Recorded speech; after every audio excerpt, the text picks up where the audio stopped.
This episode is brought to you by Fox One. Watch all 104 matches of the FIFA World Cup live in 4K for just $19.99 a month with 3 days free. Build your own multi-view, choose up to 3 streams, and follow player spotlights. Stay on top of every moment with live stats, highlights, and instant replays. The FIFA World Cup, streaming live on Fox One. Offers are subject to change. See fox.com for complete terms and conditions.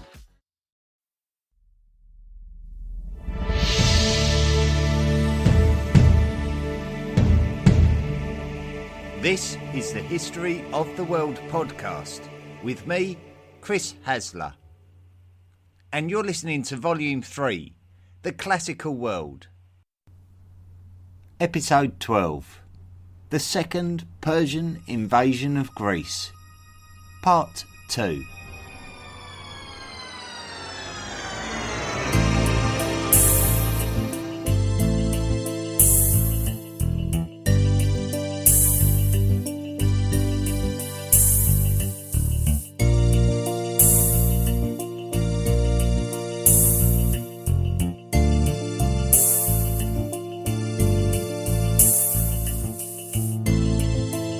So let's recap what we know.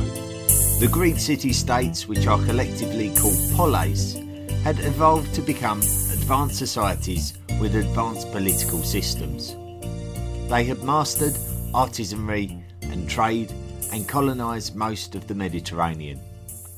They all spoke a form of Greek language, but they competed with each other, both in sporting competition at the ancient Olympic Games, but also, more importantly, they would compete with each other for wealth and opportunity, even if that meant military exchanges. The lands of Persia were ruled by the Achaemenids, who had built the largest empire ever seen. Some historians say that some of Persia's expansions are not necessarily due to an ambition to build a huge empire, but to my mind, they clearly wanted to dominate the wealthiest areas of the world, and so they would successfully conquer Egypt and Anatolia. This would bring them to the banks of the Aegean Sea and in direct contact with the Greek societies. They would install rulers over some of the Asiatic Greek polis and inevitably become involved in the politics between Greek polis, but often the Persian way would be to exploit the wealth and land of those polis that would need their help. There was no reason why the Persians would do something for nothing. However, many of the polis would be wary of the Achaemenids' imperial ambitions, and even though there was a rivalry between Athens and Sparta, the two biggest Greek polis, they both seemed concerned about Achaemenid expansion. When the Ionian Greeks of western Anatolia rebelled against the Achaemenid Persians, the Athenians supported the rebels. So when the Ionian revolt was eventually put down, the Achaemenid Persians decided to take revenge against the Athenians and attack them directly. This led to the Battle of Marathon in 490 BCE on the Attica Peninsula, the home of Athens. Despite being outnumbered, the Athenians managed to get the better of the Persians, thanks to some tactical genius. Athens may have expected support from the Spartans, but the Spartans seemed reluctant to get involved, arriving far too late to make any difference. The Achaemenid Persians were infuriated by their embarrassing defeat. They would go back to Persia and regroup. They would spend the time to prepare properly and gather together the biggest military land and sea force, and they would plan to come back to the Greek lands and make everybody pay. The Greeks would have to forget their differences and come together if they didn't want to lose the lands and become subject to the Achaemenids. This would mean cooperation between Athens and Sparta. The two polis would need to be on the same page to stand any kind of chance.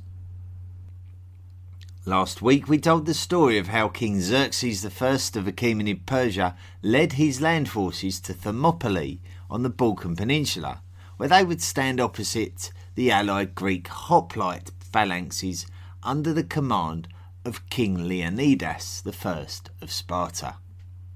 If the Greeks lost Thermopylae, then the Achaemenid Persians would have cleared the route to Athens.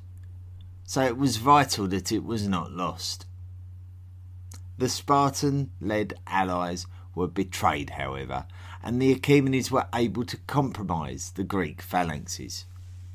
An immediate withdrawal of all Greek land and sea forces was commanded, while a core fighting group of Spartans, alongside their king Leonidas I, fought to the death at Thermopylae.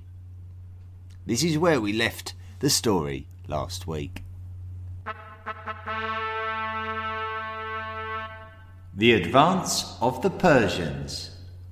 The land and sea forces of the allied Greeks had fled south, and the Achaemenid Persians, led by Xerxes I, were now free to press further south. His brother Achaemenes was leading the Persian navy, and he now could also lead the naval fleet southwards after the Greek commander Themistocles had ordered the Greek fleet to retreat south. The Greeks had to pick a new strategical bottleneck like Thermopylae to begin to build their next defensive position. The advantage of the bottleneck is that it would limit the amount of Achaemenid Persian military units that could engage in battle simultaneously, giving the Greeks more chance of overcoming the Achaemenids, who vastly outnumbered them. The next obvious position would be the Isthmus of Corinth, which was a narrow strip of land leading to the Peloponnese, the home of the Spartans. The only issue with this position is that it was behind the Attica Peninsula, so taking this position would leave Athens to the mercy of the Achaemenids. So Athens was evacuated as the Greeks understood that in order to stand any chance, they would have to surrender Athens to the enemy. 10 years previous, the Athenians defended Attica at Marathon. The Athenian commander and polemarch Callimachus gave his life for Athens. His legacy would be celebrated by the Athenians by the erection of a Nike statue on the Acropolis of Athens. 10 years after, the Achaemenid Persians would enter Athens, climb onto the Acropolis, destroy the Nike of Callimachus, as well as the Parthenon and the Temple of Athena. Those people remaining in the city were slaughtered. Athens was lost. The Battle of Salamis. With the Achaemenid forces led by King Xerxes I now at Athens, it would not be difficult for his brother Achaemenes to lead the fleet around the Attica Peninsula to meet up with his brother at Athens' seaport. Now the Achaemenids would likely be aware that the allied Greeks had retreated to the Isthmus of Corinth, because all you needed to do was put yourself in their shoes and ask what you would do in their position. So, if the Greeks were preparing for another tightly bunched battle of infantry and archery, then wouldn't it be a surprise if you were to load much of your infantry onto your naval fleet and bypass the Isthmus of Corinth completely? The Greeks did not know what to do, and it would come as no surprise that the Athenians in exile and the Spartans both believed that they knew what was best. The Spartan naval commander was a man called Eurybiades, and Eurybiades believed that the Greek fleet should withdraw to the Peloponnese to defend the Spartan heartlands. However, the Athenian commander Themistocles felt otherwise. He believed that by heading off the Achaemenid fleet before they reached the Peloponnese, that the allied Greeks would have a better chance of success. At the mouth of the Athenian seaports, there was a large island called Salamis, and between this island and the mainland was a strait of water called the Strait of Salamis. So the Greeks eventually decided to try and engage the Persian fleet there. When Xerxes learned of all the Greek willingness to engage, he leapt at the chance, feeling that he had the Greeks on the back foot and saw an opportunity to strike the killer blow to their navy. It is said that Themistocles sent a messenger to the Achaemenids to give them false information in order to gain a tactical advantage. Whether this is true or not is debatable. It would be quite understandable for the Achaemenids to believe that momentum was in their favour, and King Xerxes would even personally settle at a high vantage point to observe this great battle and the glory of Persian dominance over the Greeks. When the Achaemenid fleet approached the seaports of Athens at the Strait of Salamis, the Greek naval fleet retreated into a narrow strait of water. This would entice the Achaemenid naval fleet into the strait, and this is exactly what Themistocles was banking on. As soon as the high numbers of Achaemenid warships entered the straits, the allied Greeks struck back, attacking the Achaemenid boats in a surprise counterattack. The Achaemenid ships realised that they would need to back up, but such was the high numbers of the Achaemenid fleet that a retreat was impossible, and as the Greeks advanced, the Achaemenids simply ended up getting in each other's ways, crashing into each other and accidentally attacking each other in the blind panic. The Greeks would ram the panicking Achaemenid fleet, boarding their boats and slaughtering their men. This was an absolute unforeseen disaster for the Achaemenids. They had been drawn in and trapped, and now they couldn't escape from these treacherous narrow waterways. Ultimately, the allied Greeks would capture and sink hundreds of the Achaemenid ships. Thousands of Achaemenid Persians were slaughtered or drowned in the torrid waters of the Strait of Salamis. Xerxes was absolutely horrified. This was now a done deal, and a crushing and unexpected defeat for him and his Achaemenid Persians. Xerxes had no option but to demand a retreat, undoing all of the hard work that he and his forces had done to get this far in the first place. Xerxes had had enough of Greece and decided that he wanted to return to Persia with the remnants of his forces. It would be the Achaemenid Persian commander Mardonius who would offer to stay in friendly Balkan territory with a small force to keep an eye on things. Mardonius had been a close ally of Xerxes' own father, Darius the Great, and had also been trusted to make preparations for Darius' first invasion of Greek lands some 12 years earlier, before Datis would take over and provoke the Battle of Marathon.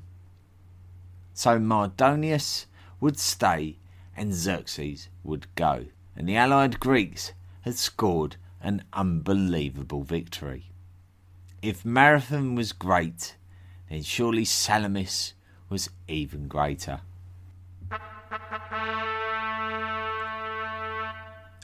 Aftermath.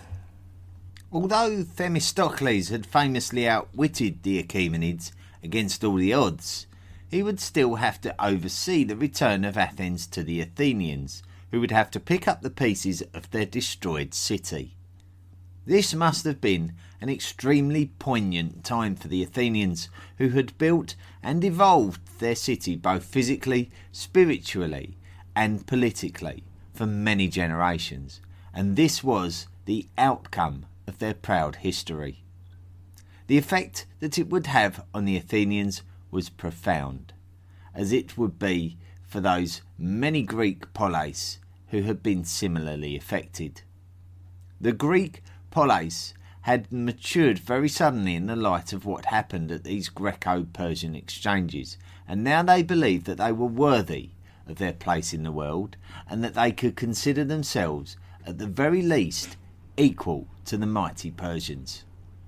The Athenians would have it in their minds that they would build Athens back up and make it bigger and better than ever. However, as we know, this was not the end.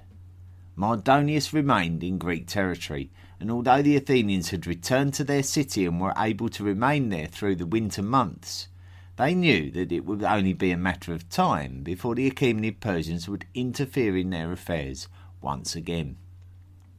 Mardonius was able to retain a high-quality army, which contained many of the variety of soldiers that the Persians had at the disposal of due to their far-reaching territory. No doubt that the Spartans were reasonably happy with the outcome of the battles. It's true that they suffered losses, not least of all their king Leonidas, but Sparta had two kings anyway, and all kings were ultimately replaceable. What is more important is that Spartan territory had been spared and that the Peloponnese had not been invaded.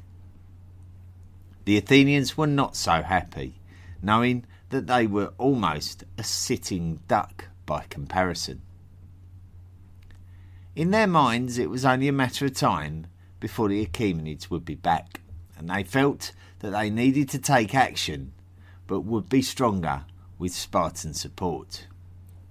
The Spartans, within the security of the Peloponnese again, really weren't as bothered. Mardonius would see this as an opportunity.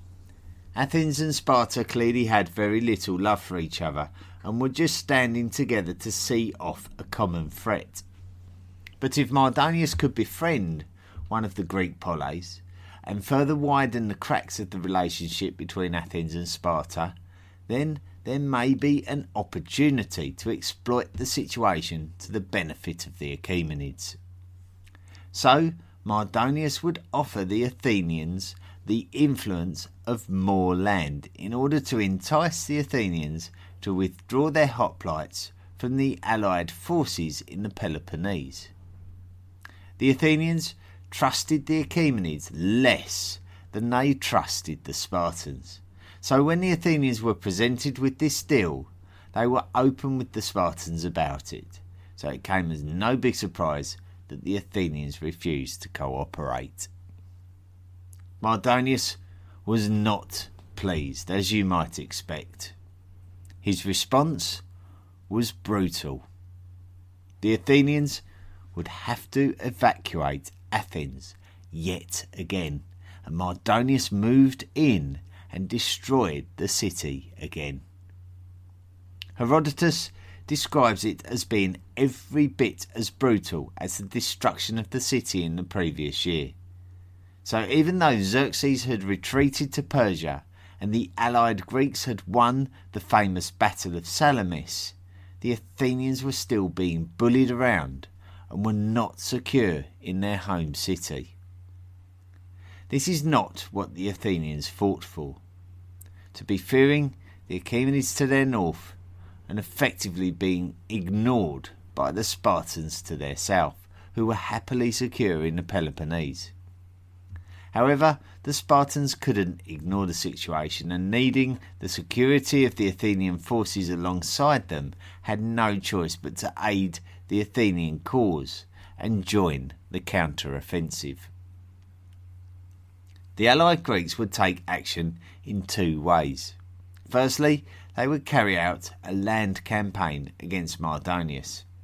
Second, and simultaneously, they would dispatch a naval force to travel across the Aegean Sea to the Ionian coast, seek out the Achaemenid fleet and attempt to nullify them before they could return to the Balkan Peninsula and assist their land forces.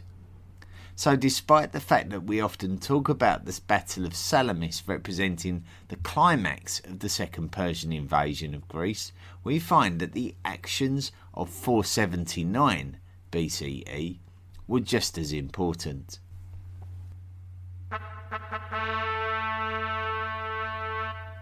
(479 BCE) Let's not forget one of the aspects of the Achaemenid Persian army which could have, and maybe should have, been a difference maker in a war between the Persians and the Greeks. We're talking about the Persian cavalry.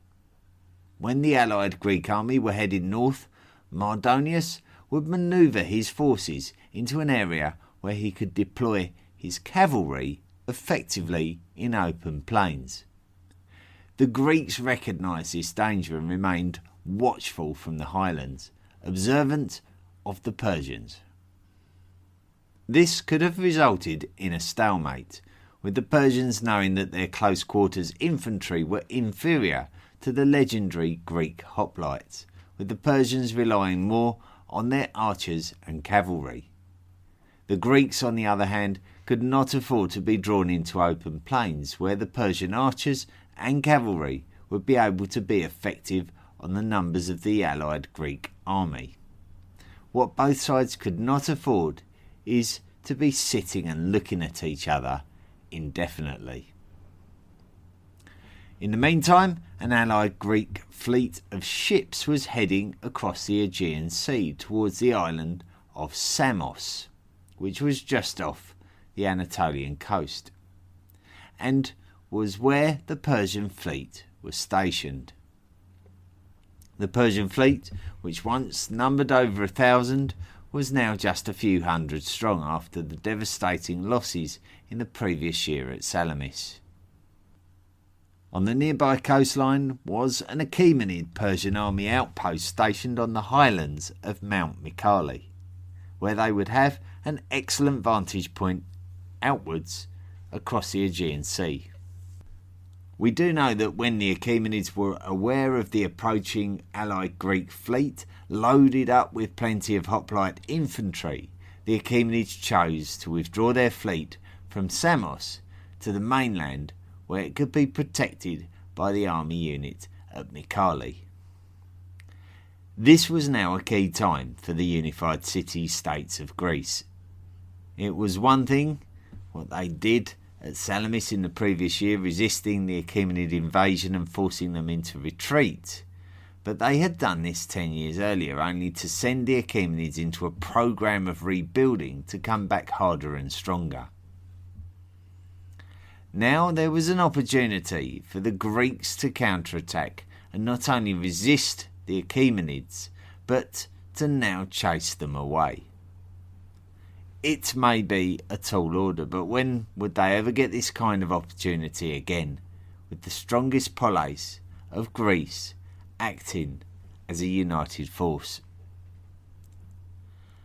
Mardonius' Achaemenid army had enticed the allied Greeks near to the polis of Plataea, home of the polis that offered the most assistance to the Athenians at the Battle of Marathon 11 years previous.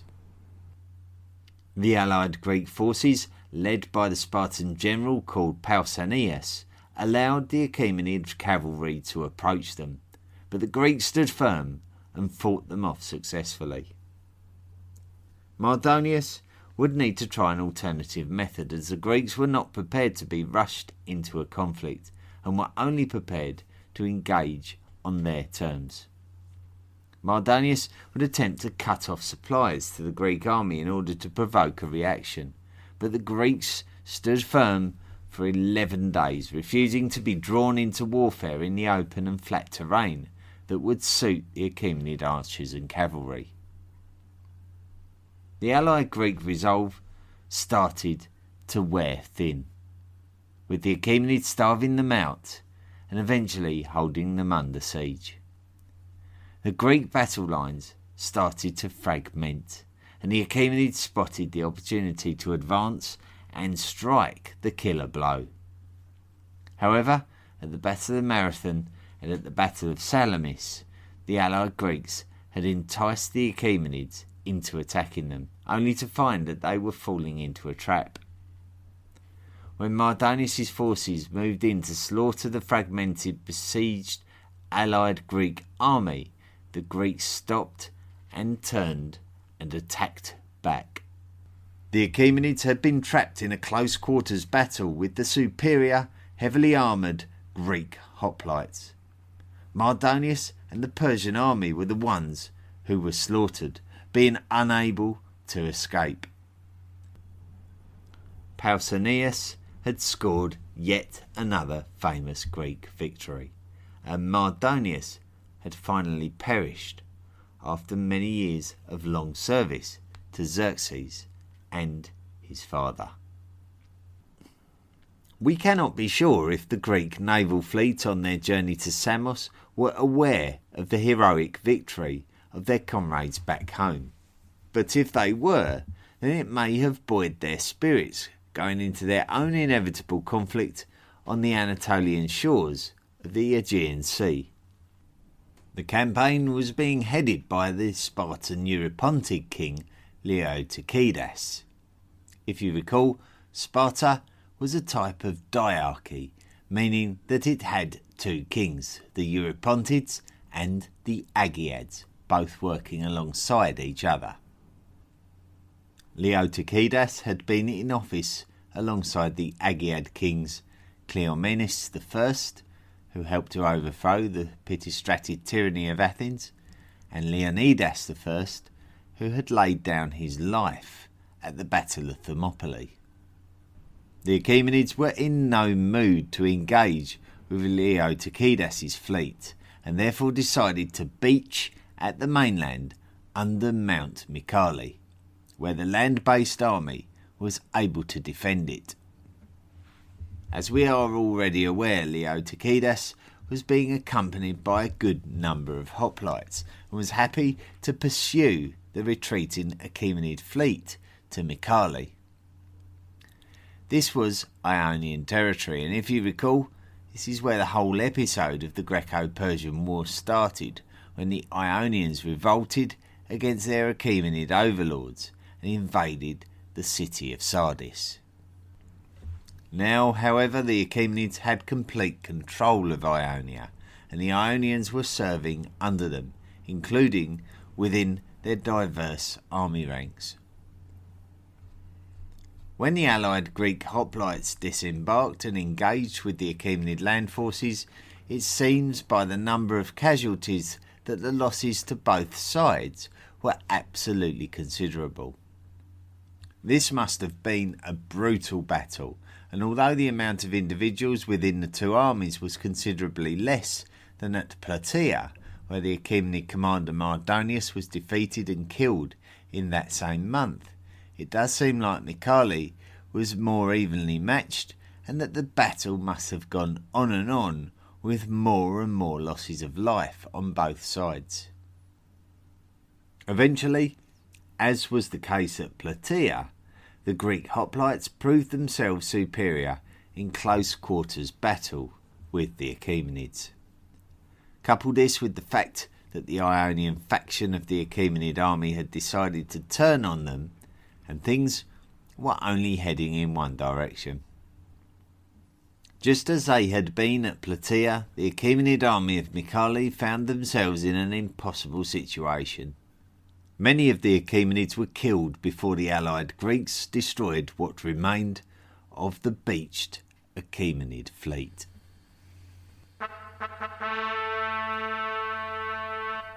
Aftermath. Again. When we talk about this episode of Greek history, we talk about Marathon, Thermopylae and Salamis, but we don't tend to talk about Plataea and Mycale, and it always makes historians wonder why.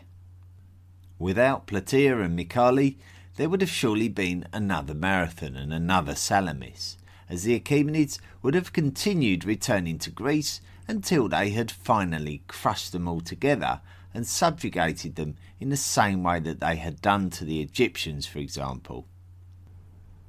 The reality is that as incredible as battles like Marathon and Thermopylae were, and how they were dramatised and immortalised by storytellers in the 2,500 years ever since, and how incredible the victories were against the odds, they would have been meaningless had the allied Greeks not followed things up at Plataea and Mycale in the following year.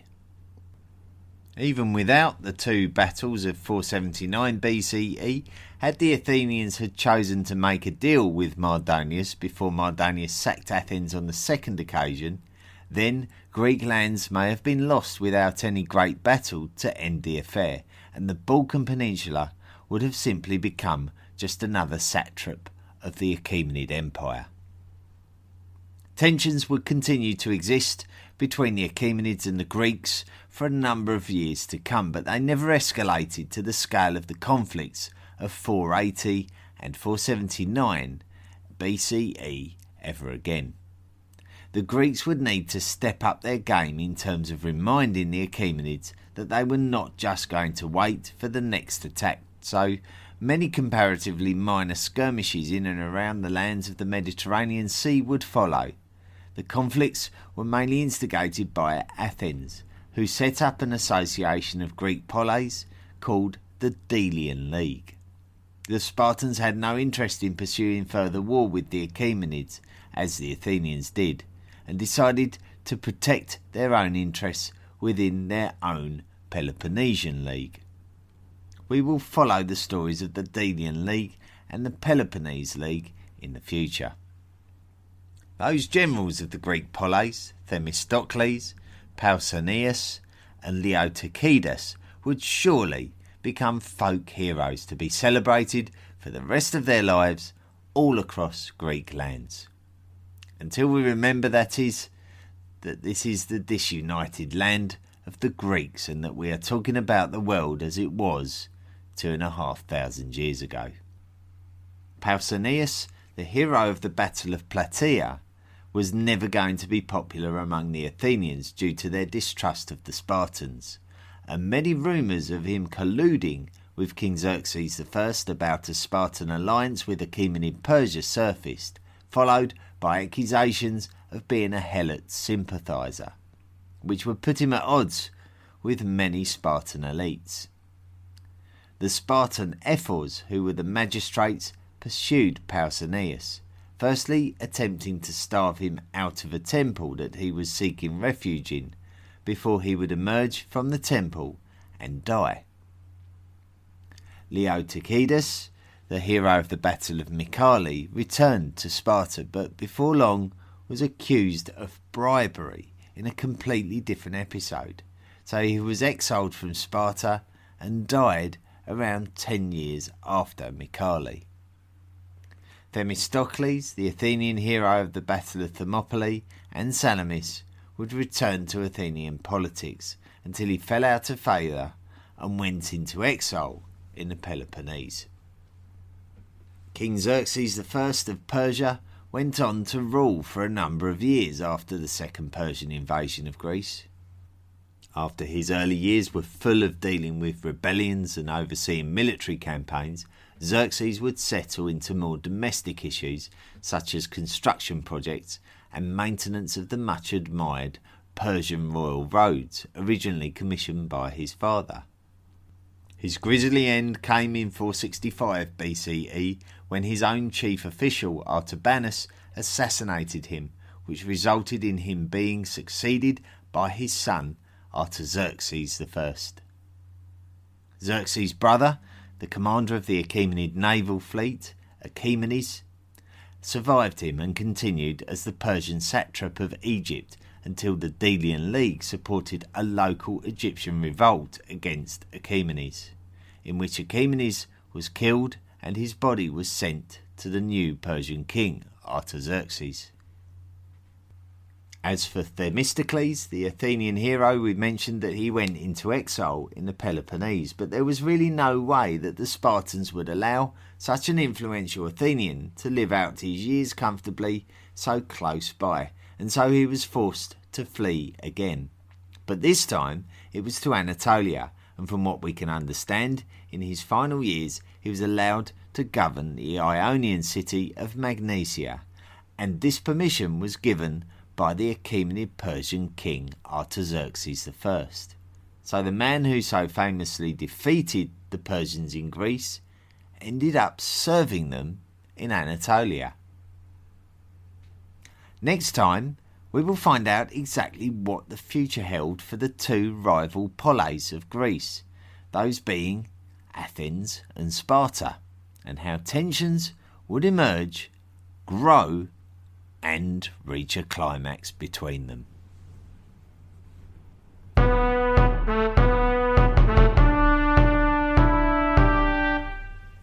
Thanks very much for listening to this week's podcast episode, concluding the second Persian invasion of Greece. A fascinating story. This 5th century BCE is fascinating, and it just doesn't stop, to be quite honest with you. The entire century is full of action, as we're going to discover over the course of the next 2 episodes. So be sure to stay tuned. It just comes thick and fast, the action here in ancient Greece.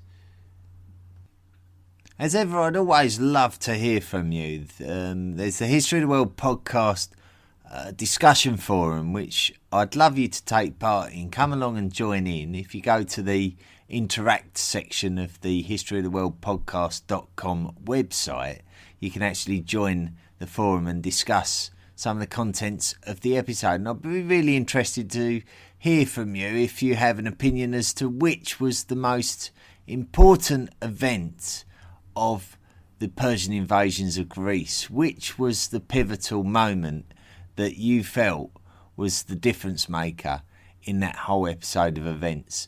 Let me know. Come and let me know. I'd be really, really grateful to hear from you. Now, if you love the podcast and want to support it, then of course you can. Once again, at the historyoftheworldpodcast.com website, there's a link for supporting the podcast.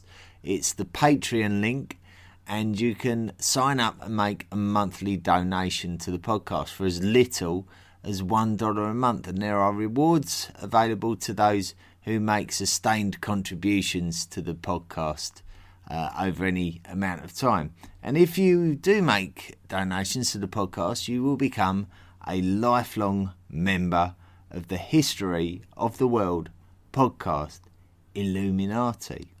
And we have new members to welcome in this week. We have Mr. Elk. Let's quickly catch up with some of your messages. So we had a message from Tim Clark, who is from Forestfield. Where's that? Where's Forestfield? That's must be in Australia, I'm guessing, by the email address. He's put, "Hi, just started listening to Volume 1, Episode 11. This podcast was just what I was trying to find, so thank you for making it. Peace out." Thank you very much, Tim. Jessica Erickson from Alberta, Canada got in touch with the podcast. But "Hi Chris, I've just come across your podcast and I'm addicted to it. Currently I'm at Volume 1, Episode 11. That seems to be a popular one, doesn't it? I actually love about 30 minutes. Or that should read. I actually live about 30 minutes. I think that should read. I actually live about 30 minutes from the giant boulder, starring in Episode 8. That will be the Okotoks erratic, won't it, that one?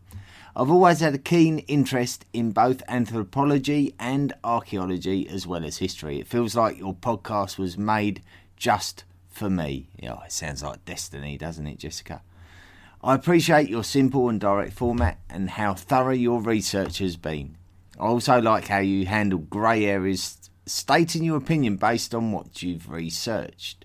Ultimately, encouraging people to figure out their own opinion.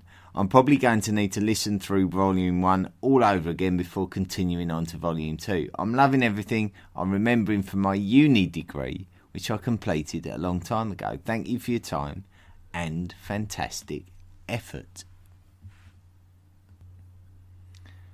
Dave Stager also wrote in from Kalamazoo in Michigan.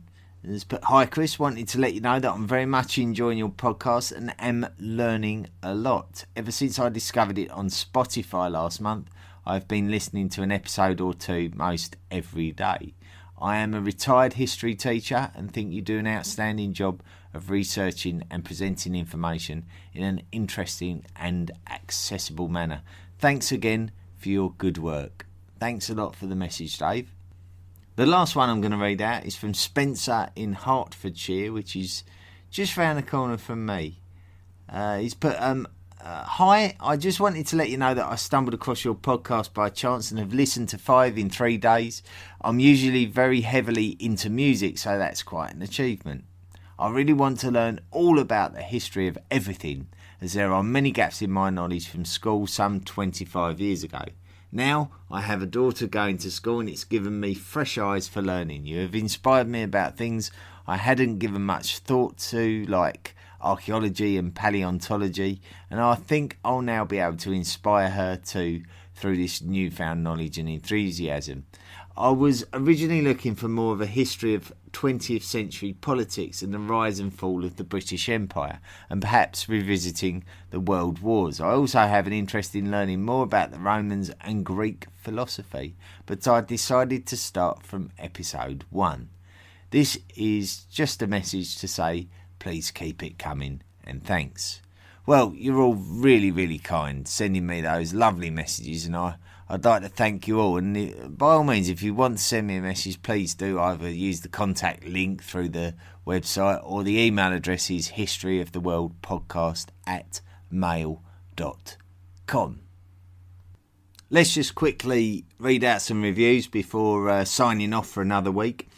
Apple Podcasts reviews this time. It's with the first one's from the History of Finland podcast, from, you guessed it, Finland.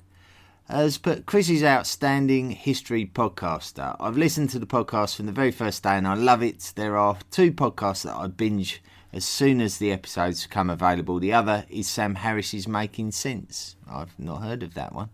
So I think that speaks for itself. Everyone should get some Chris in their lives. Oh, thank you very much. We will have to check out your podcast there, the History of Finland podcast. That's one I've not stumbled across.